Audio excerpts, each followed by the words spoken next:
Level up your game with the Corsair Dark Core RGB Special Edition. The mouse features a trio of connectivity options including 1 millisecond wireless, low latency Bluetooth, or wired connection. 9 programmable buttons and 3-zone backlighting can be customized and saved to the onboard memory, and an ergonomic shape ensures hours of supreme comfort and grip.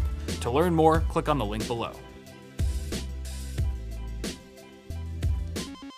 What's going on, guys? Welcome back. So today we're actually going to be assembling a budget gaming PC in the price range of around $775, which was the cost of everything that you see here at the time of filming. Basically, the point of today's build is to build a decent gaming PC that can also handle streaming, particularly with the title Fortnite, as it is the hottest game right now. So hopefully it's relevant enough and some of you guys are interested in building a PC similar to this one. The other thing that I wanted to mention is that we'll actually be doing a streaming test. That'll be a separate video from this one, and it's going to be weird because the streaming video is actually going to hit the YouTube channel before this video does, and the reason for that is because this video actually has to live on Floatplane a week early, so there's going to be a bit of swaparoo time travel stuff going on, so hopefully that's not too confusing.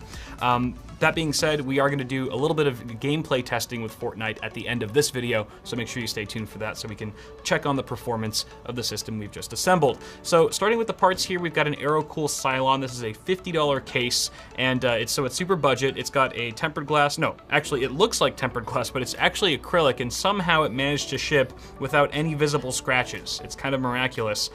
We'll see exactly how long that lasts though. Additionally, we have a couple 120 mounts at the front, a 120 fan at the back. There's enough room for cable management behind the motherboard tray. There's a power supply basement, so you can route more cables there for a cleaner looking system. Proper dust filtration. You also got USB 3 at the front and a built-in micro and regular SD card reader, which is kind of interesting for a budget PC or a budget case, but okay. Full disclaimer, full disclosure, AeroCool is sponsoring this build as well as the case, obviously, so without them, this build and this video would not have been possible, so thanks to them. If you want to check out this case, I'll put a link for that in the description, along with all the other components that we have here. Additionally, we have our CPU, which is the AMD Ryzen 1600, a fantastic CPU, still one of the best bang for the buck options on the market, in my opinion. It's got 6 cores and 12 threads, and honestly, if we weren't making this a streaming-oriented PC, we could probably get away with a much cheaper CPU than this one, but the multi-threaded element here is really going to help us out on that live encoding aspect. We also have an Asus Prime B350 Plus motherboard, a tried and true option in my experience personally, that is also going to be able to get us some pretty decent overclocks with our CPU. It's got all the connectivity we'd also need for a budget gaming PC. Memory, we have a dual channel 8GB kit of G.Skill Ripjaws 5 DDR4 at 3200 speed. And remember, memory frequency is very important when it comes to a Ryzen-based system because of its integration with Infinity Fabric and how it works in the Zen architecture. If this was an Intel-based system, we probably could have gotten away with a cheaper / slower kit, but all things considered, this should actually help our frame rate out quite a bit. Our graphics card is the GTX 1050 Ti from MSI. Now, I don't have the actual retail packaging for that card, so we're using a 1050 box with some slight modifications there, as you can see. But this is a great card. It's got a 4GB frame buffer. It should be plenty for Fortnite, as I think the recommended specs is a GTX 660 on the GeForce side. And since we're several generations ahead here with the Ti model of the 1050, I think it's going to be just fine to tear through some frames in that particular title. It's also one of the cheapest 1050 Ti's you can find right now on the market across Amazon and Newegg. I think the retail price was $220 on Newegg, which is at least 10 to 15 bucks cheaper than all the other models I could find. We also have a 550 watt power supply from EVGA. There's no other gaming oriented branding here. It's more of a budget entry level unit, but you still get 80+ bronze certification, and the cables are all sleeved in black. So even though we have a budget system here, we don't have to compromise with any nasty ketchup and mustard cables, thank God.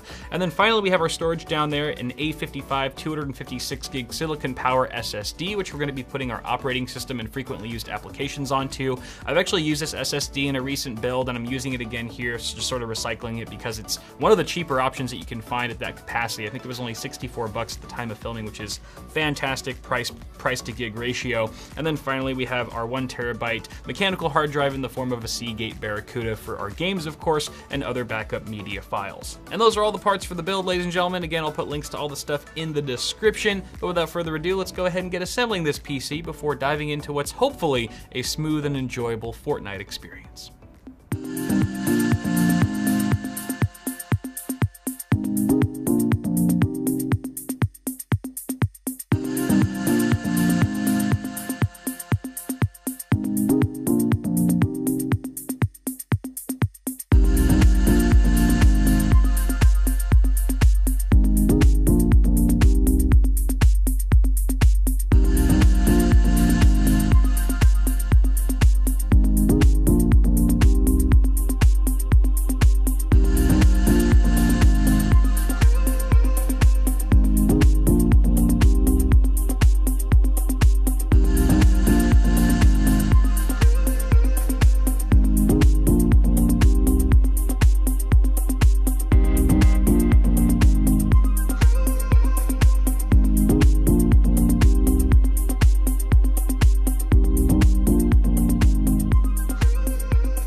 right, the build is complete. You can see I've already jumped into Fortnite, not wasting any time here, and I've already died. I'm actually spectating one of my squad mates, just a random dude. He's probably much better than I am, so it'll at least be more interesting to watch him than me. And we still get a look at the performance that we're getting on this PC.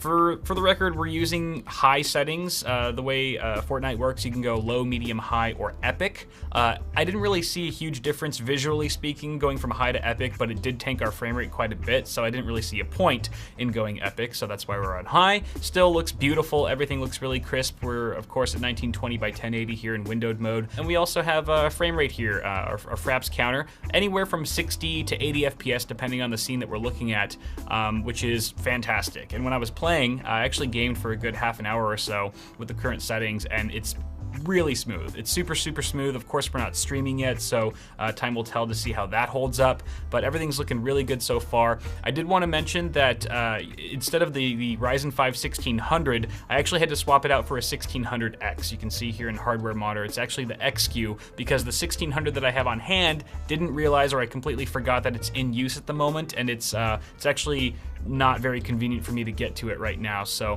that's why I had to swap it out for the X. But this is overclocked to 3.9 gigahertz, which a non-X 1600 should be able to hit no problem unless you get really unlucky and you have a below average chip.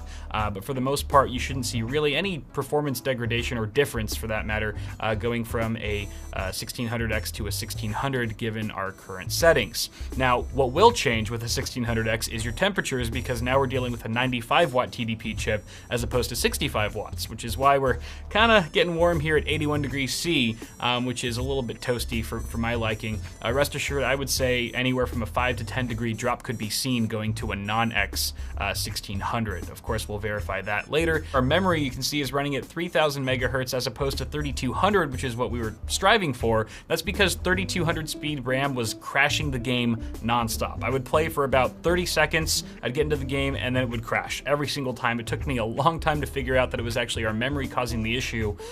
Just the actual frequency was too high. I'm not sure if it's an incompatibility thing or it's just not playing nicely with the game. Could be a little bug in the game, who knows. But dialing it down to 3000 megahertz doesn't affect our frame rate all that much, going from 32, and it does allow us to play the game very stably, so that's what we're running at there. As far as our GPU goes, I did overclock our 1050 Ti with a 170 megahertz offset on the core clock and a 300 megahertz offset on the memory clock.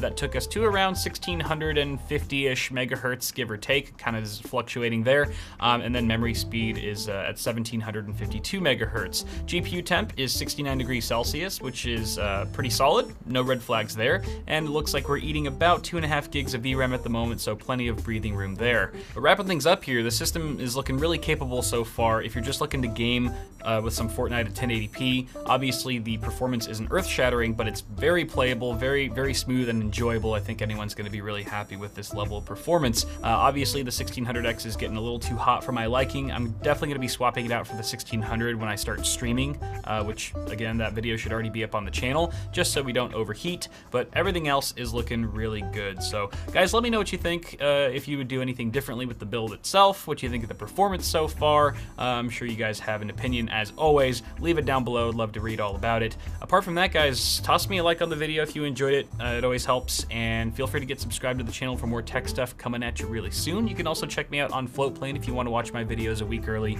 without ads for $3 a month. I'll leave a link for that in the video description. Apart from that, thanks again for tuning in. Have yourselves a good one, and I'll see y'all in the next video.